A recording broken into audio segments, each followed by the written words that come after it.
करते हैं इस कहानी को जिसको आपको सुनना है। सूरज की किरणों से लड़ाई यानी हीरे की धूल की कहानी।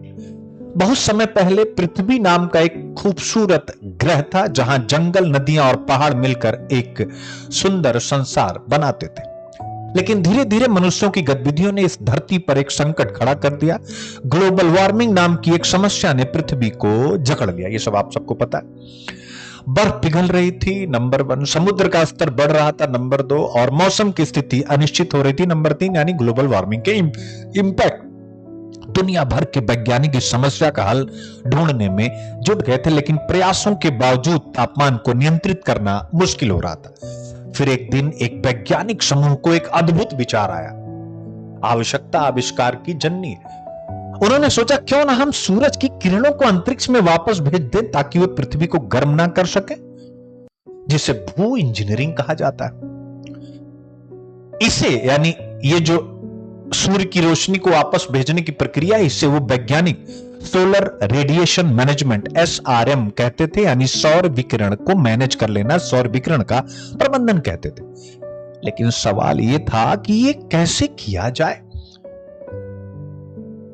तो सबसे पहले वैज्ञानिकों ने कई चीजों को आजमाने का प्रयास किया।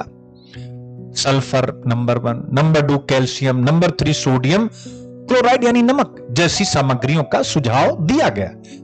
लेकिन इन्हें इस्तेमाल करने में कई समस्याएं थीं। जैसे सल्फर से अम्लीय वर्षा हो सकती थी, एसिड रेन जो पर्यावरण के लिए नुकसानदेह थी। इसलिए उन्हें कुछ और ढूंढना पड़ा, और उन्होंने जो ढूंढा मेरे प्यारे बच्चों, उसी का नाम है हीरे की धूल। आप देख सकते हैं हीरे के कण बेहद सूक्ष्म होते हैं और उनकी सूर्य की किरणों को परावर्तित करने की क्षमता अद्वितीय होती है। एक अध्ययन में यह पाया गया कि हीरे की धूल अन्य सामग्रियों की तुलना में अधिक प्रभावी, अन्य यानी जो मैंने सल्फर वगैरह का नाम लिया, अधिक प्रभावी हो सकती है।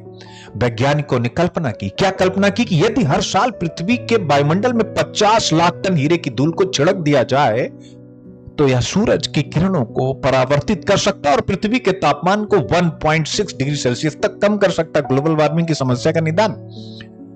यह विचार सुनने में जितना अद्भुत था उतना ही जटिल भी चुनौतियां इसके साथ जुड़ी हुई थी। कौन कौन सी थी? सबसे पहले लागत की समस्या थी, इतना धन कहां से आएगा। दूसरा, इतने बड़े पैमाने पर हीरे की धूल बनाना और इससे वायुमंडल में छिड़कना का आर्थिक आकलन कर पाना संभव नहीं था, यानी ये बहुत महंगा था। एक दूसरा, फिर प्रौद्योगिकी की चुनौती थी। टेक्नोलॉजी की इतनी बड़ी मात्रा में धूल को सही ऊंचाई पर पहुंचाना और सही तरीके से चारों तरफ फैलाना आसान नहीं था।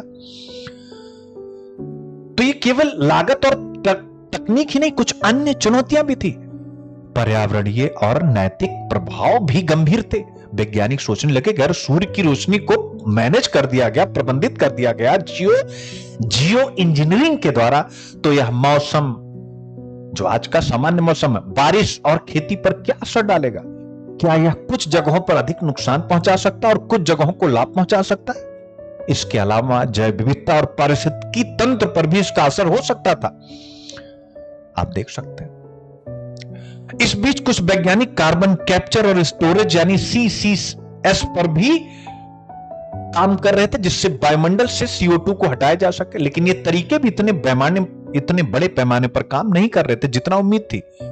वैज्ञानिकों ने यह भी देखा कि अगर कार्बन कैप्चर एंड स्टोरेज तकनीकों पर अधिक निर्भरता हो तो इससे पूरी दुनिया को $30 ट्रिलियन एक्स्ट्रा खर्च करना पड़ेगा।